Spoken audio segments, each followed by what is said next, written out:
for Pierpont Communications.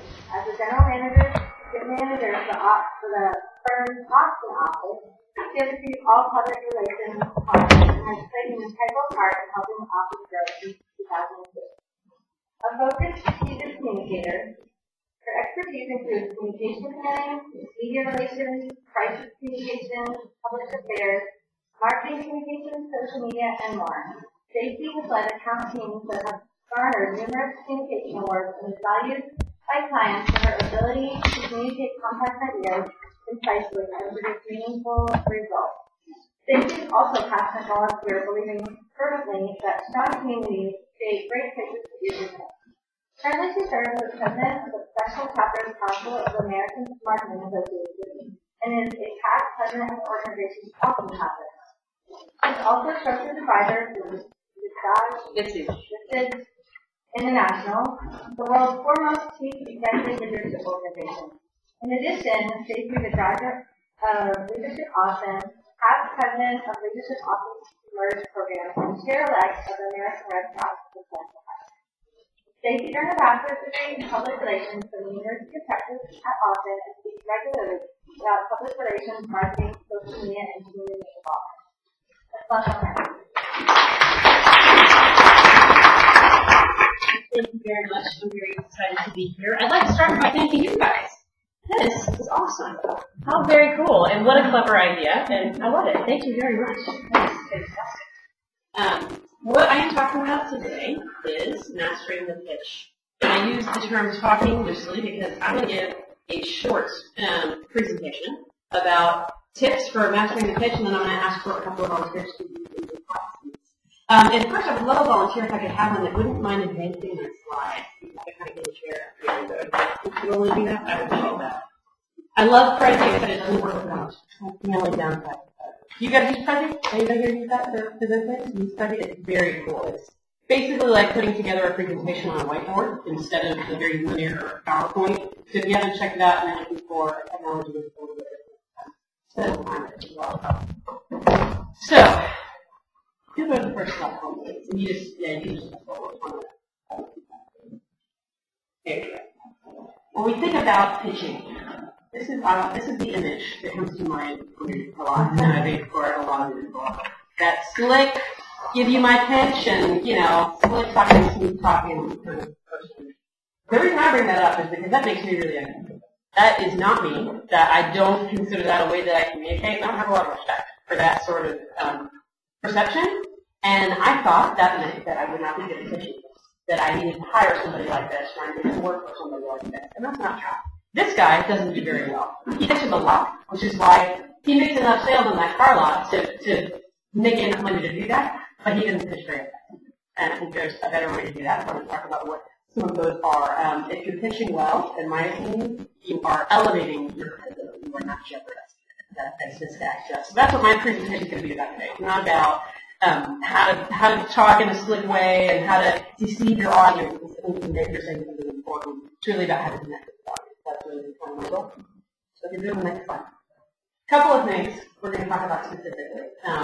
Define what you want specifically. This is the process I use for the pitch. Define what I want. Discover what your audience needs. Those two things and the intersection of those two things are the very first place that most people miss. Most people think in general terms about what they want, and they never think about what their audience needs and how what they want relates to what their audience needs. So that's why the pitch comes off as relatively vague and not very compelling as a member of the audience. If you do those first two steps and nothing else, you'll be ahead of 85% of people in terms of how you're communicating your idea. Find the intersection between those two things and talk about it in a way that people want to listen to you. Ask for the order. That's Pierpont owner, Phil Morbido, CEO, has known Pierpont for 26 years, that I work for. And that is the most common phrase you will hear him say, ask for the order. You don't ask what you don't get.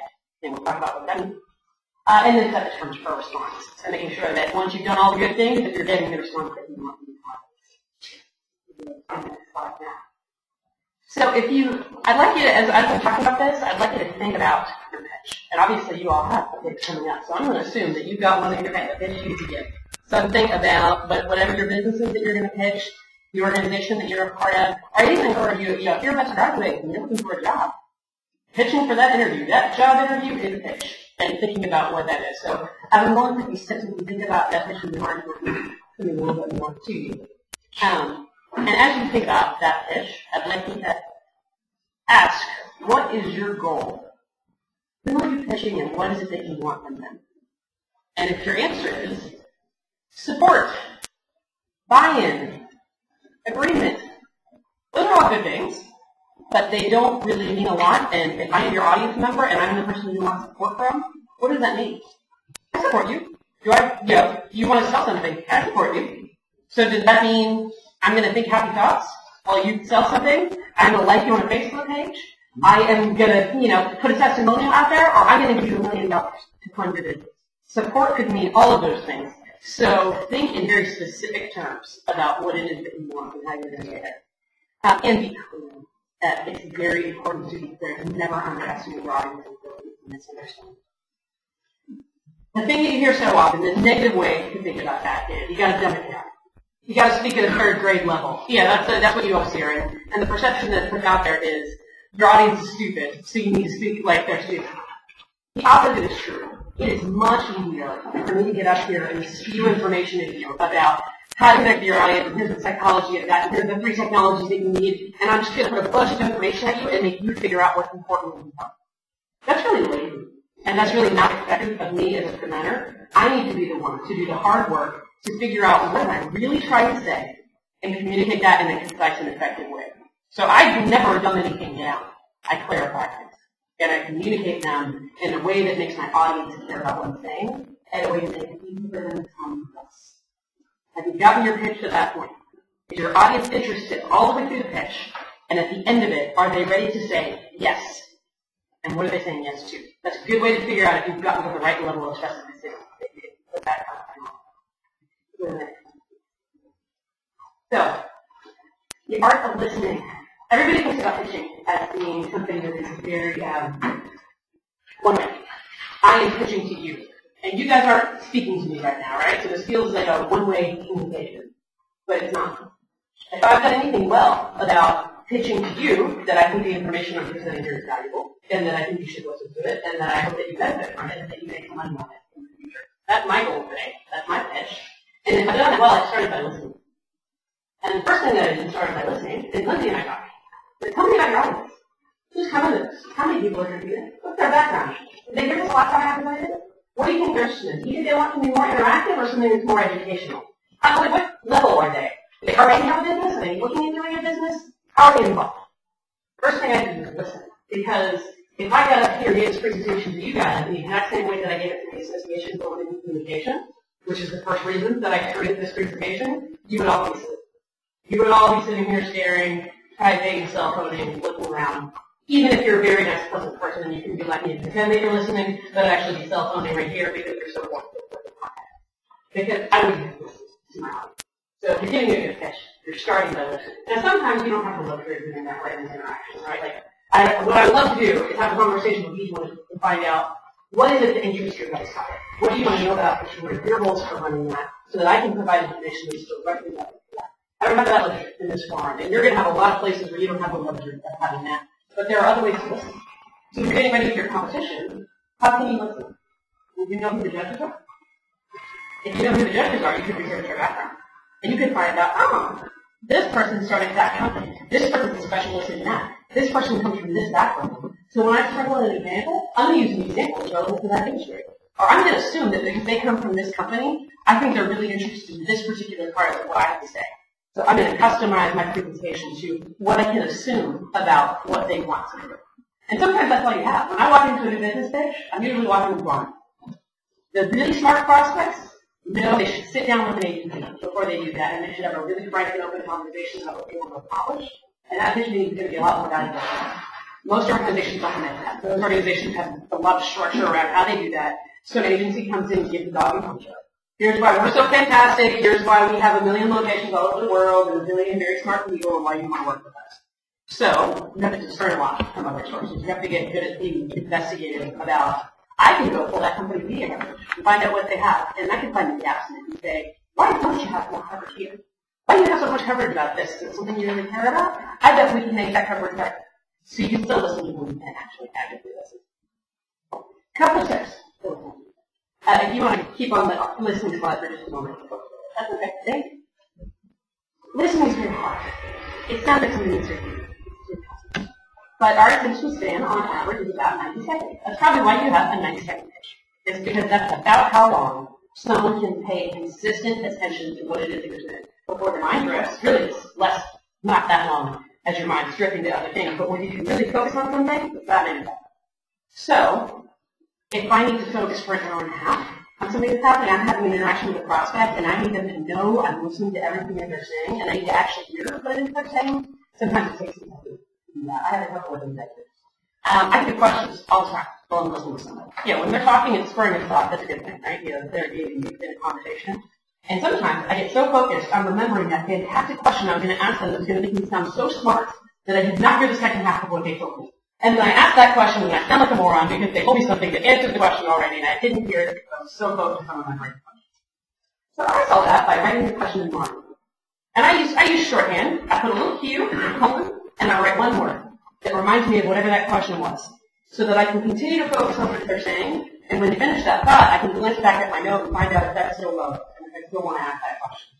And now they feel very listened to, and my question sounds really smart if I do choose to ask it. That's one thing that I do. Sometimes in my afternoon meetings, right around 2:30, it's really hard to sit and listen to a long talk. Sometimes they take 20 minutes to communicate the point that they're trying to communicate, and there was 20 seconds of useful information in that 20 minutes for me. I still need that 20 seconds, and I still need them to know that I'm hearing what they're saying. So I occasionally use eye contact. I feel myself drifting, I feel my energy level sinking, and I force myself to look them in the eye. It is impossible not to listen to someone while you're looking them straight in the eye. And if you do that, it makes your mind refocus on what they're saying. Sometimes you gotta do that. Shift in your seat. Pick up a pen. Write a note you don't need. Do something that is gonna get your body working and focus on this so that you can maintain that straight eye attention. You will be amazed at how smart other people think you are if you're a good listener. One is because you provide content that's really valuable back to them. You show them that you listen. You actually become smarter if you're a good listener. But more important than that, people are very rarely actually intensely listening. I think that's always true, but especially true today. In our world of devices and Twitter, it's very difficult to get concise attention, and when you give that to someone, they feel very special. Suddenly, the next thing you say must be pretty smart, because when you listen to them, you communicate that you thought they were smart. And I always think someone is smart if they think I'm smart. It's this beautiful round of love, right? If I'm smart, you're smart, and I'm smart, and it creates this great dynamic. You've heard of that thing called rapport, right? Creating rapport with the client. And in my world, agency world, every talks about chemistry. It's all about chemistry. Chemistry with the client. Chemistry with the accountant. How do you create chemistry? It's not about being a great joke. It's about listening, and it's about finding something you can respect in your audience and something you can learn from them so that they feel the same way that they are listening to what you need. So, finding the intersection. This intersection is the intersection between what I want and what you need. As an audience, what you need is to make a great pitch. And you need one or two nuggets that you're going to be able to adopt next week when you're giving that pitch. And you need to provide something valuable. What I need and why I'm here is the ability to give back. I want you all to know Pierpont is a great place. And I want you to know that Pierpont exists. We're an agency in Houston. And if you're in my industry and you think you're good at what you do, and you can help us, I want you to think about me when you go look for a job. Or when you work on the client side and you think that'd be great PR firm. That's what I need. And I need to feel very special that you asked me to come here and speak to you and give you some information. And you're giving me that privilege. That's a great thing. And that's a need that I have. So, how do you create that intersection between what you need and what you want in your business? And what the audience needs and what they want? The obvious piece is an investment, right? I'm going to pitch for funds. I need $1 million, $100,000, whatever it is. They need to make money. They need to feel good about what they're investing in. We often assume every investor wants the highest return on investment. Now, of course, that's never not true. Everyone does always want the highest return on investment. But the reality is, return is only one thing that an investor needs. An investor also wants to be associated with a great idea. They want to be inspired by the people that they look around. They want to be part of a technology or an initiative that makes a difference in the world. And they want to know what's going to happen in a time frame that they think is realistic and practical. How can you help them in that? That's what you're doing. Find what your audience needs and what the intersection is. in order. So, as I think about how most new business presentations end, when I am being pitched, we get pitched by vendors, service providers, job seekers, etc. on a regular basis. Most of them end with, "It was great to meet you." Now, granted, if that's the last thing you say walking out the door, that might be okay. But if that's how you ended your presentation and your pitch, I hope you enjoyed this. Is that really your goal? Is it your goal to come in and entertain you? Probably not. You probably had a different goal. You probably wanted me to sound on the dotted line. Maybe you weren't ready for that yet. Maybe all you wanted was the opportunity to come give me a deeper presentation. You wanted me to be interested enough in your service that I'm willing to sit down with you for 30 minutes and do a beer. What is it that you have to say? What is it that you want? And what is that clearly stated? I toured 8 office spaces one day, my company last year, and we had to go tour a bunch of office spaces. So we interacted with 8 leads and ladies, salespeople. One of them asked for your work. One of them said, "It was great to meet you. We'd really love to have you as a tenant here. I hope you'll consider it." That's all it takes. And that didn't make me uncomfortable. That obviously didn't make them uncomfortable. None of the other agents did that. Now, did I leave believing they didn't want me as a tenant? No. And they were all very nice, and they were pleasant people. But sometimes it really does take asking for the order. And I know that guy really does want my business. So when you think about it, it's a competitive world. And you're out there pitching against a lot of other people. And one person said clearly and confidently, in a way that wasn't hypocritical, in a way that didn't make them look bad, in a way that said, "I leave a life, and I want you to benefit from it." Ask for the order. So think about what your order is. One tip on this for the folks among us, myself included, who tend to be less comfortable with the visual sales pitch, find a comfort phrase. We use this in media training all the time. A comfort phrase is a phrase that is always true in almost any setting that you can say. And my comfort phrase is, "I think we could really do a great job. I understand your challenge, and I think we could do a great job solving it. I hope you'll consider it." I work with clients across myriad industries. We have a gajillion different service lines. Nothing that I do for any one client is the same. But that comfort phrase is always true. And if I say it, I always mean it. I do not share that comfort phrase if I have any degree of lack of confidence that I can deliver on what it is that I'm promising. So think about what your comfort phrase is. In media, if you're using this in media training, your comfort phrase is often, "I can't really answer that question right now, but what I can tell you is that customer service is very important to us. And we care about our customers, and we always put our customers first." I can give that ending to any question that anybody ever asks me. So think about what your comfort phrase is. We're going to get to some tips here in a minute to talk about nervousness. That's when that comes up. If you're nervous, you just went blank, comfort phrase. And comfort phrase buys you time, but you don't have to think about it because it's so rehearsed, it just comes out. And in your mind in the back of this thing, what was I going to say? What was I going to say? Comfort phrase? Oh, right. And now I remember. Now I'm back on track. It's that sort of recentering thing. So that's a couple of hurdles. Helps you after the order of 2 minutes. Complete. Thank you. Last step's a bit logistical. Set the terms for response. So my husband is and he said the worst thing that he can hear walking out of a meeting from one of his colleagues is, "That was a great meeting." Sounds like a really good thing to say, right? "Oh, we had a great meeting. How did that go?" "Oh, it was great. We had a great meeting. We really liked each other. We got along well." Really? So what's the next step? What did they commit to? "Oh, well, we're going to talk again." Now that might be okay. That might be an appropriate next step to a meeting. If you're having a long, involved discussion about something, if you're into something really in depth that is not appropriate for someone to make a decision right in the meeting, that might be an appropriate talk. Most of the time, when your client is inspired, your prospect is inspired about what you're doing, there's a concrete action at the other end of that. "This is really exciting to me. Let's set a meeting next week to have our next conversation." That's different than, "We'll talk again. Let's have this conversation again. I feel really good about that." Yeah, those are very general things. Set the terms for response. So if you're closing me, and you think about what are the things that I want to get out of this meeting, what is it that I want to do? For me, it is always to have my client ask me for a proposal. One thing I almost never do is offer a proposal. And the reason for that is, one, it takes a freaking lot of work for me to put together a proposal. There is no standard proposal I can just shout off to a client. I have to customize it, and here's everything that's for you, and here's our services and our values and whatnot. So I'm not going to put myself to that work if I don't think you're really a buyer.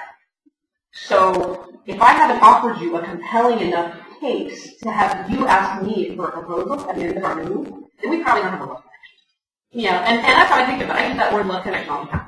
People think there's good and bad. They think I am good, I am bad, I am selected or I am not selected, I am accepted or I am rejected.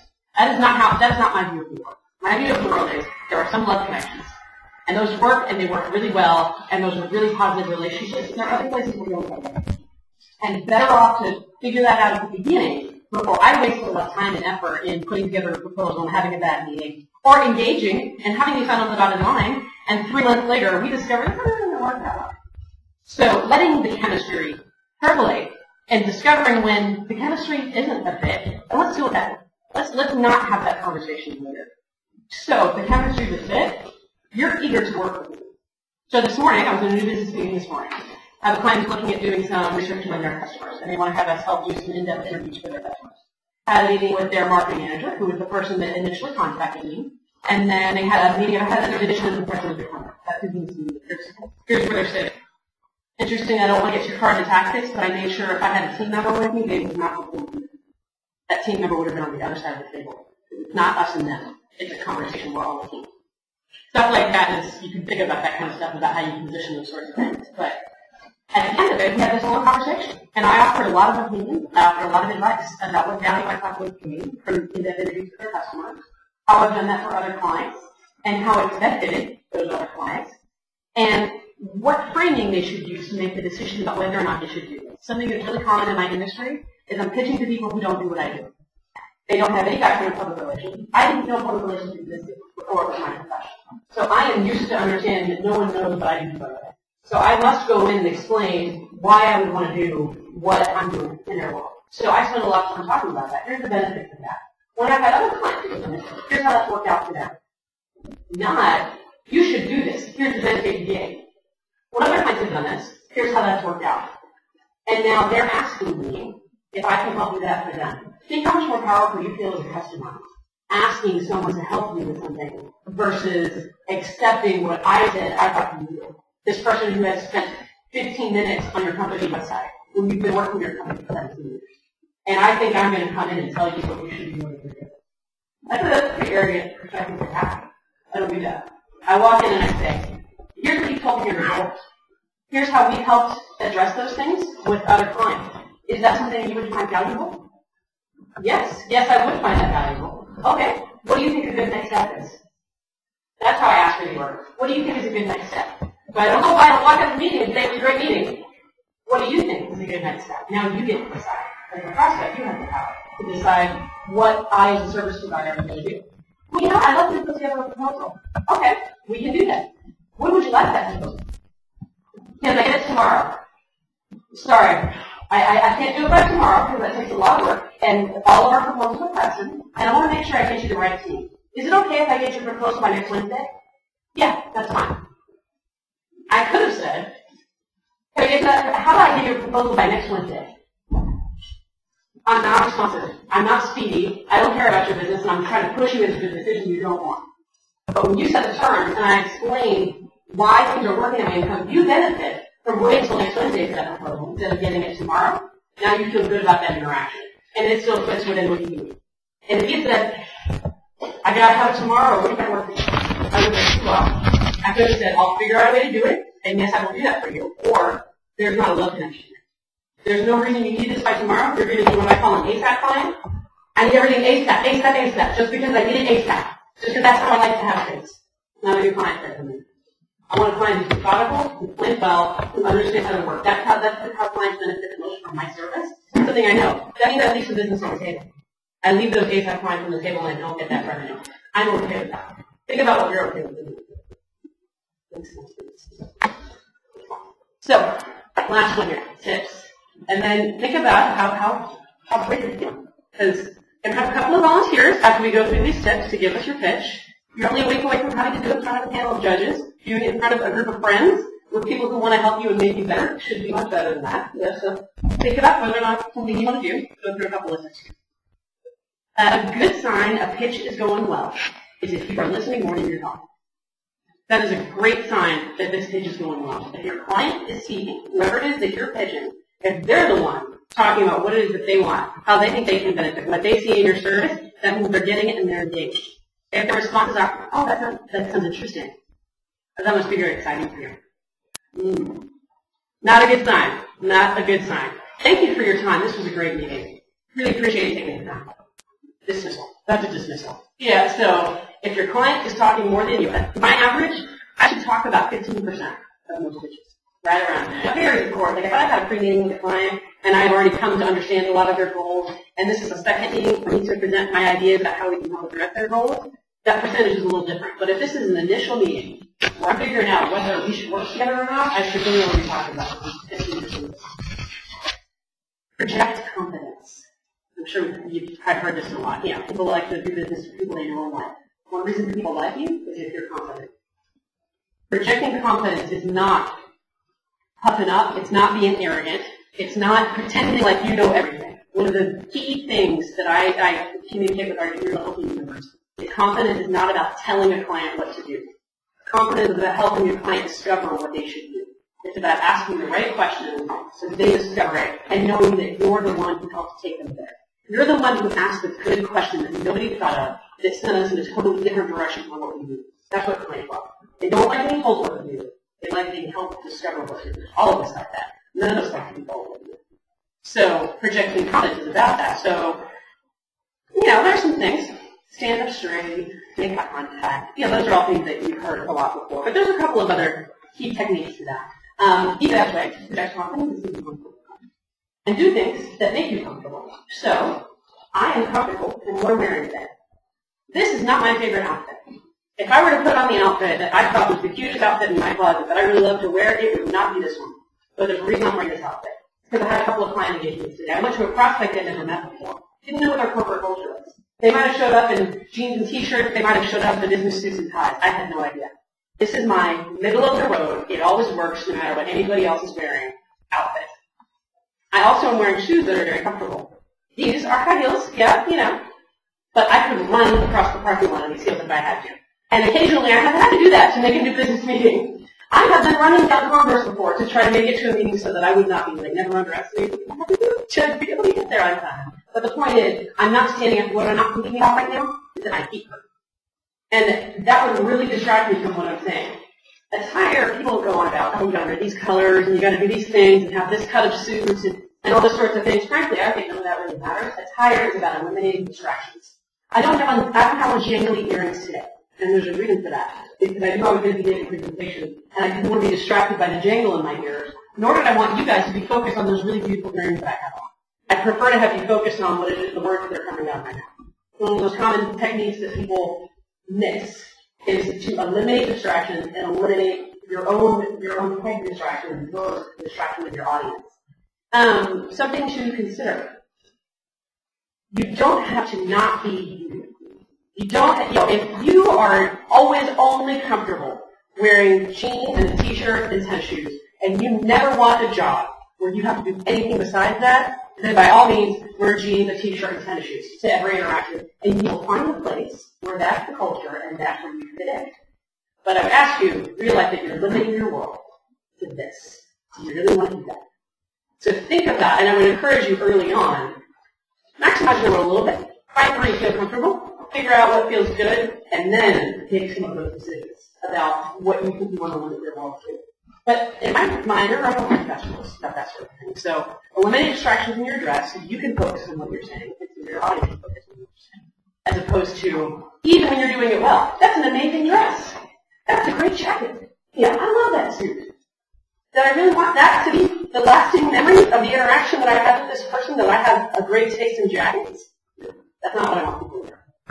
I have no idea why I talk this fast. I was born in Iowa and I was raised in Texas, and I am not from New York, but yes, this is my typical speed. It's how I like to talk. You would be lost if I spoke that fast. So I have cultivated an ability to make myself breathe and slow down. And I've created a natural reaction at the end of a sentence to pause. Because I had to do that, because that was one of my liabilities. And I knew what it was, and I figured out a way to manage it. But when I'm mirroring, I have a client who talks faster than I do, if you can believe that. You would not believe the client meetings that we have. I mean, it is just rapid fire, just like this, because I'm mirroring her style. When you mirror somebody's style, you make them believe you think the way that they do. Most people think the way they do is a good thing. So if somebody thinks the way that they do, then you're making a connection. You're building rapport. I also have a client who talks literally this slow. So when I give him responses, he associates a slow speed of speech with thoughtfulness. He associates fast talk with, I don't have time to think, I'm not actually thinking this through. I speak slowly because I thoroughly consider what someone's saying to me. So I mirror that because I don't want him to think that I am not thoroughly considering what he's saying to me. And again, I want him to feel comfortable with me. Tire works the same way, speech works the same way. So think about that. And again, what I'm not advising is don't be someone you're not. Don't try to put on an accent or put on airs or wear something that you feel totally foreign in. Because one, it's going to come across, it's not going to work. And you will not attract to you the kind of people you really want to be around. By being conscious of that thing, of that element, you are helping to expand the potential appeal that you have to other people and make them like you. But by being true to what you feel really is within your realm of appropriate and comfortable, you're making sure that that interaction is a positive one for you. So, bit of a balance there. Managing nerves. Who gets nervous when they speak? And it is above a fear of heights. It is the most biggest fear that people in the world have is public speaking. So, a couple of ways to manage that, because some people are natural public speakers and they don't get nervous when they walk out on a stage. It's a very small portion of people. Even a lot of people who look like really natural, comfortable speakers get nervous. I'm lucky, I don't get too nervous, but I have my moments. So, there are things that I have to do to manage my nervousness. A couple of things. One is, I make sure I'm prepared in a way that I'm comfortable with. This is not beautiful, but they're the notes that I put together. And they come from having prepared this presentation in a way that makes me comfortable. So how I started was, I scripted. And I wrote this out because I wanted to get a sense of what would it sound like when it was coming out of me. You know, like what am I really trying to say here? And then I put that down to relatively long bullet points, like 10 words-ish, right around there, bullet points. So I had 3 bullet points for each of my slides. And on this page is 2 or 3 words for each of those bullet points. Because what I'm not going to do, I'm not going to stand up here and read it. And if I had that whole script, or if I had even the more extended outline, that's what I would do. So I put these words over here, because I'm comfortable when I have a crutch. If I don't remember what I was about to say when I went into this slide for helpful tips, I've got like 6 things on that slide right there. And I don't want to be sitting here as I'm trying to communicate a point, trying to remember what tip number 5 was that I can't really remember right now. So for me, this is a crutch, but I use it in a way that I can still connect with you guys, so that I'm not reading it. I don't have my note cards right here. And I like to move around. This is how I'm comfortable. I have people that tell me this is not an effective presenting style, and I'm certain they're true. I'm certain they're right. If I were really strict about it, I would plant. That's what professional speakers tell me. I would come to one side and I would plant. And I would deliver my message, and then I would walk to the other side to get some visual appeal, and I would plant, and I would deliver my next message. That's what a professional speaker would do. I'm not comfortable doing that. I clearly have a lot of energy that comes out of me, so I end up doing this. It might be a little bit distracting for some people, but hopefully it's not. I'm not doing this, and I'm not walking like this, and I'm not super, I know I'm being terrible with the video camera, and I apologize. I know that's hard. But you got to present in a way that makes you comfortable, because if you're comfortable, people feel like you're having a conversation with them. That's the point. I am not giving a presentation to a room full of people. I'm having a conversation with each one of you. And we like to have conversations. We don't like to be talked at. And that's what really makes the difference, is when you're doing that. So think about what makes you comfortable as a speaker. AV, the usual stuff, have a backup plan.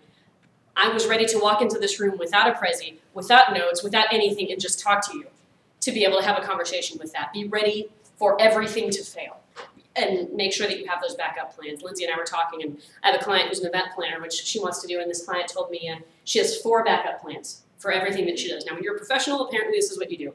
If the computer didn't work, she brought a laptop with her. If the laptop didn't work, she knew the hotel had an extra laptop. If that didn't work, there was a flip chart. So we always knew what the backup plan was for each thing in the event that something fails. What that does for you, you never have to go to backup plan 4, but it gives you the confidence of knowing if everything fails, I know what I'm going to do. And so I can feel comfortable about that. Arriving an hour early for a presentation is okay if that means you don't have to be nervous about being late. Bring your phone, bring your laptop, whatever, and relax and not have to worry about it. Eliminate distractions where they're within your control. And the last piece is to know when to walk away. So we all have those presentations that go badly. The one that always comes to mind for me is South by Southwest. Back in, I think it was like 2007, when Mark Zuckerberg was on the stage. You guys might remember this. This is right when Twitter was just starting to become a big deal. It was like the first South by the Twitter. And you know, the interviewers asking all these, tell me about your girlfriend, you know, kind of questions. And this is a techie audience that wants to know, no, tell me about Twitter. Like, how did you make Twitter? What did you know about Twitter? They wanted more information, and that's what's going on the Twitter stream. To the point that it started to bubble up in the audience. You guys have probably seen this, you know, where it's like there's this stream of social media happening in the audience, and it got to the point where the audience started shouting out because they knew that there was this collective opinion in the audience that the content of this presentation is crap, and it's not what we wanted to hear. We want to hear something else. And the problem was the person on stage wasn't paying attention to that. The person on stage didn't know that they weren't connecting. They didn't know that their audience was totally distracted and they weren't caring about what was going on, and they didn't react, and they weren't ready to walk away. If you see an audience that is distracted and doesn't care about what you're saying, plowing through your presentation is only going to make you look more disconnected. It's only going to make you look like you don't know. I've had presentations where I stop and say, is this what you guys wanted to hear? You know, if I see everybody, not in a challenging way, like not in a, I am mad that you're not listening to me and I'm going to challenge you about that, but in a sincere, I don't want to be up here talking if no one wants to hear what I have to say. Is this what you wanted to hear? And if it's not, you can say, actually, no, I wanted to hear this, you know? But if I'm getting a lot of eye contact, if I'm listening to my audience, there's a lot of ways you can tell. Many cues. You always know when someone's paying attention to what you're saying. Then you know you're headed on the right track. So being ready to walk away, being ready to change gears, knowing when there's just not a love connection. Every response you're getting from that person you're pitching is negative. It's not what you want to hear. It's not what they want to hear. Clearly, they are not excited about your idea. You've given what you feel like is a good, relevant pitch. You're giving information that you think is on track, and they don't think so. It was nice to meet you. Time to walk out the door. Go on to the next person, and don't let it phase you. So that's all the prepared content that I have, and I wanted to have a little bit of time. Maybe we have time for 1 or 2 volunteers if you're interested to give your 90 seconds. Anybody want to do that? Awesome. Thank you. Come on up. And I have to be the neat media trainer. I'm putting you on a timer. Ready? All right. I got an idea for a high-speed go-kart track here in San Marcos. Kind of like K2 or Track 21, if you know what it is. There's nothing from here to Austin, and there's a lot of college students, especially guys that I think would enjoy that, and it'd be a great market for it here. And there's a couple locations in town that have been vacant that could be used, and that could also bring more economy to San Marcos and grow San Marcos. So would anybody be interested in helping me with my idea? I would. There you go. All right, that's what I like to hear. Round of applause for our brave volunteer. What did he do well? He paid attention to the audience. He realized, he kind of took pauses and analyzed whether his audience was paying attention. That's right. What else? Engage the audience. Mm-hmm. Ask for it. Yeah. Ask for the order. What could he do better? Identify the need. Identify the need. Okay. Tell us more. Like what need is there for a high-speed go-kart racing track in San Marcos, and who's your target market exactly? Okay. Yes. The other thing was introduce yourself right at the beginning. Nice. Anything else? I guess just explain more about what it actually is. Okay. If you weren't familiar. Product is. That was like 20 seconds too. So Yeah. So first time I've ever done Yeah, so. yeah. Yeah, that was well done. Honestly, seriously, I can't overemphasize how difficult that is. To walk up and give a pitch to a room full of people that you've never practiced before, and here's the very good thing you did. You were 1/3 the amount of time you needed to be. And the reason that's really good is because no one ever complains when you're too short. They only complain when you're too long. So if you're gonna go one way or the other, always go short. As opposed to, and of course the tendency is, when you get nervous, it's to ramble. I don't know where I'm gonna go, so I'm gonna talk about this, and then you go in the other direction. So you managed that nervousness the right way. Yeah, you managed it in a way that kept it brief. Here's one thing that will help you gain confidence when you walk up. When you walk up, and this feels weird, but I promise it works. Plan. Hi, I'm Stacy. I want to tell you why you care about K2. K2 is going to be exciting for you because you have people in this area that you want an entertainment experience. You don't want to have to go to F1, and you don't want to have to stay in San Marcos. You want something in between, and I have something that can help you. Yeah, thinking about like what that is. So here's how it's relevant to you. And that is a cool idea, actually. I hope you're really interested in that. I really am. Awesome. I'm probably going to do it next week. There you go. Well done. One more volunteer. Come on, it's not near as bad as it sounds, I promise. Really not. Oh, you've been nominated, I'm so sorry. Well, I did the pitch competition last year. Okay. Let's get a good And one. it was good, but I don't want to do the first pitch. I want to try like a job pitch. Okay, let's do it. How should I start? The floor is yours. How should I start? Y'all made me do this. So. Introduce yourself. Plant. Plant. Okay. Hello, my name is Jamie LaHare. I'm seeking a position as a business technology business analyst at McKinsey & Company, the global management consulting firm. Let's see, I feel really strong when I'm in positions of leadership and I can inspire a group of people to come together and help them find their anchors within the organization to achieve a common goal. I'm very enthusiastic and I love to embrace challenges.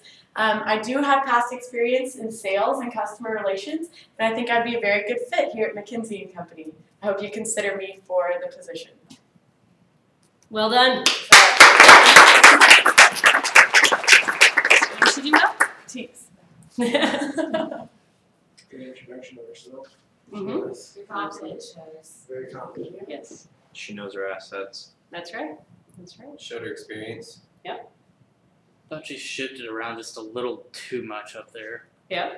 As an audience member, how did that make you feel? It's just a little distracting. Just she was playing, but the top half of her was kind of moving around, swaying, fidgeting around a little bit. What else? Here's one thing I noticed you did really well. It's a really effective presenting technique in front of audiences or one-on-one. I believe I do this, this, and this. Using hand signals like this, or there are 3 things that are important. What's the first thing you do when you hear that in class? Right. It's a listening cue. That's a cue that somebody's going to listen to what you say, because if it's good enough to number, it's good enough to remember. And so you said, I can do this, and I can do that. And you clearly, as I think it said, you understood your assets. You leveraged your experience. You knew what you brought to the table, and you communicated that in a really clear way. What can I do better? What you could do better, you could phrase it as not just here's what I do well. You can take that one step further. Here's how this benefits you. Yeah, my experience in doing this can help McKinsey & Company compete better in XYZ market sector that I know you're really wanting to grow in. That's a way to show I did way more homework than anybody else did because I know what you're trying to do, and I can help you do that. You know, it does both of those things. And your hand gestures were really good too. They were natural. And what you're noticing is that's called dissonance. That's called visual dissonance. So you're planted here, and your top is here, which is why I do this. I like to plant. That's right. That's why I do this. It's because I have the same tendencies. I speak with my hands, hopefully not in a distracting way. Like, hopefully, I'm not this, but I'm also not this. This is not me, and I'm not comfortable doing this. So that's why focusing on the planting was really hard. When I have to plant, occasionally you do. Occasionally you're speaking at a podium, and you've got no choice, and that's a little bit difficult. So I actually use my feet in a particular way, and I make myself sit back on my back leg because that's a way to get out the energy. Yeah, it's giving your body the ability to move energy in different places is what helps you manage nervousness. So when you're forced to present in a way that might not be your favorite, like stationary in a particular place, finding coping mechanisms is a good one. One more. Anybody else? Come on. Somebody else wants to do it. It's All right. it's getting towards the end of me actually. Oh, do we need to go? Oh, Yes. are we saved by the bell? Oh, yes. 3 minutes. We have to let you come on. Somebody else is going to do this. I had one question. Yeah. As far as the jewelry, you commented that it can be slightly distracting. Yes. For males, if you were to wear a watch, is a watch distracting, or possibly like a big face watch? It depends. It's only if it's distracting for you. So reasons why a watch might be distracting is if it's not comfortable in your hand. So if you're doing this, if you have a tendency to do that, then absolutely do not wear it. The big face watch, that would fall, in my opinion, in the category of what do you want someone to remember about you? Do you want them to comment on your big face watch and how cool they thought it was? Or to notice it and be distracted by it and think, I don't like people who wear big face watches. Yeah, and what Well, no a Rolex would be along the same lines. It's just a more valuable watch. It is. And so what I would say is that meaningful to the audience you're speaking to? Is the audience that you're speaking to, they wear a bunch of Rolexes and they want to see that because that means you're a member of the club? Possibly. Or is that possibly something that I can't afford a Rolex? Yeah, And so that creates distance between you and your audience. relative to the situation. Exactly. Yeah. So you deal with that a lot. It's all about contextual relevance, right? That's kind of what it's called. Is if I walk into an ad agency to give a pitch, I put on something really stylish. I would not wear this to an ad agency because I would look like a totally stuffed corporate shirt if I walked into an ad agency like this. So I put on something a little more exciting. If I walked into a bank, last night I was at a reception for a bunch of engineers, one of my clients, and I had a colleague who showed up in an adorable dress with this great green jacket and fishnets and high heels. Perfectly appropriate walking into the ad agency. She would have looked very cute. She would have looked on brand. She would have looked trendy, which is what you want to be when you're in an ad agency. Distracting when you walk into a room full of engineers. So just think about that. Think about relevance and what you want people to remember about you. So I know I've gone over time, and I apologize, but thank you guys for listening.